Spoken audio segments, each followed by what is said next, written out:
A new round of money will be sent to Californians, this time to help with inflation. The governor and lawmakers finally came to an agreement after months of debating the best form of relief. ABC 10's Morgan Reiner covers all things politics. He joins us now with the much-needed details. Chris, the format is similar to the last few rounds of stimulus checks in that it will go to people who have filed taxes. That means people on Social Security, for example, though, will not qualify. Deshaun Williams has a 4-year-old and another one on the way. It's been hard to afford a lot of things. I mean, honestly, what usually used to be like $30 goes up to $80 now. While he'd like the relief now, he knows exactly what he will spend the money on come October at the earliest. Diapers and food at this point, honestly, just the essentials to, keep the bills low and just survive mostly. The direct deposits are for people who filed tax returns in 2020 and are on a sliding scale of income. Those who make less than $75,000 a year will get $350. Those who make less than $125,000 a year will get $250, and those who make less than $250,000 a year will get $200. Taxpayers with dependents will get an additional $350.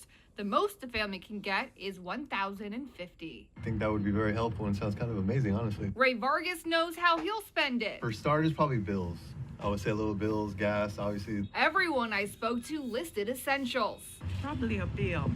Pay a bill. And said they feel bad for those like retirees who no longer pay income tax who will not get the direct deposit. They have to go through the same thing we do that file our taxes. Yes, I think they should be a part of it also. The budget does, however, include additional grant funding for those on the state's Supplemental Security Income Program, meant for those 65 and older, disabled, or blind.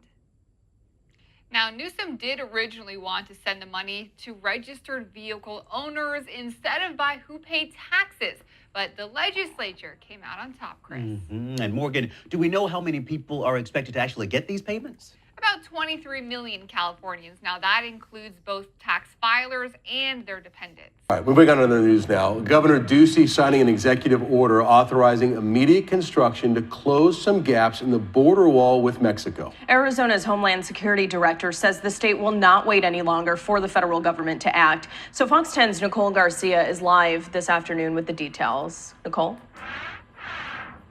Arizona has decided to take matters into its own hands and already has begun construction, filling the gaps along the border wall in the Yuma area. Now, the state is deciding to do this without prior notice or approval from the federal government. So consequently, there may be some reprimand in the future from the federal government. Now, construction began just this morning. Arizona's Department of Emergency and Military Affairs is tasked with building that physical barrier to fill the gap. They're going to be using 60 double-stacked shipping containers. Shipping containers are going to be part of the border wall.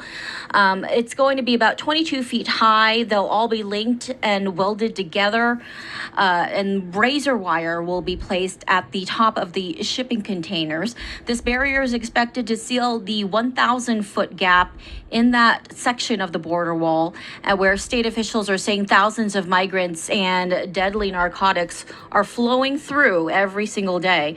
Arizona's Director of Homeland Security saying the state is doing this on its own and is prepared to handle any consequences moving forward.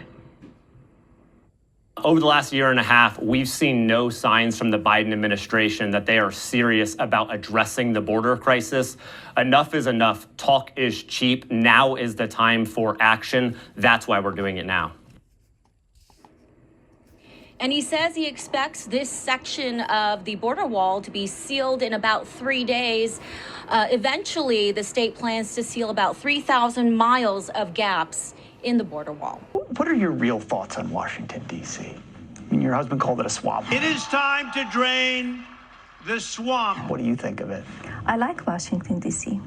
I know it operates completely different than any other city, but I really like it there, and I enjoyed living in the White House. To be First Lady of the United States was my greatest honor.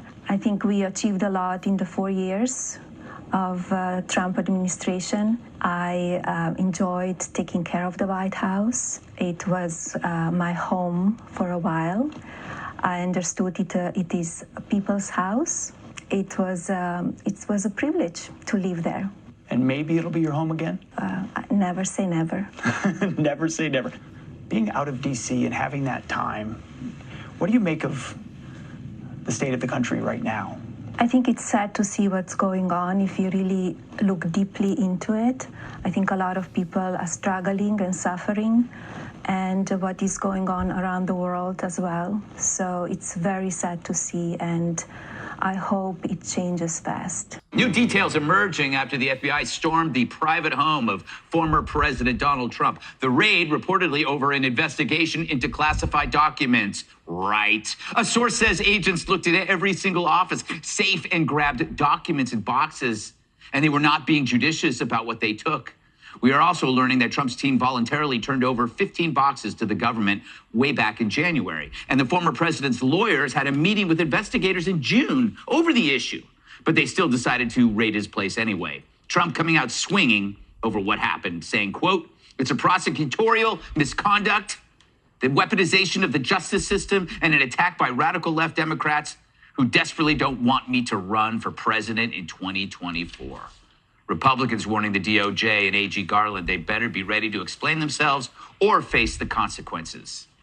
What was on the warrant? What were you really doing? What were you looking for? Why not talk to President Trump and have him give the information you're after? We now find that justice in America is not equal. It's determined upon whether you want to go after a person or not. And you go after your political foes, I think that's wrong. The FBI, when it comes to Trump, has lost their way. This unending desire to destroy Trump and his family is frustrating. And the White House doesn't want to talk about it. Is this administration weaponizing the Justice Department and the FBI against political opponents? Peter, the president believes in the rule of law.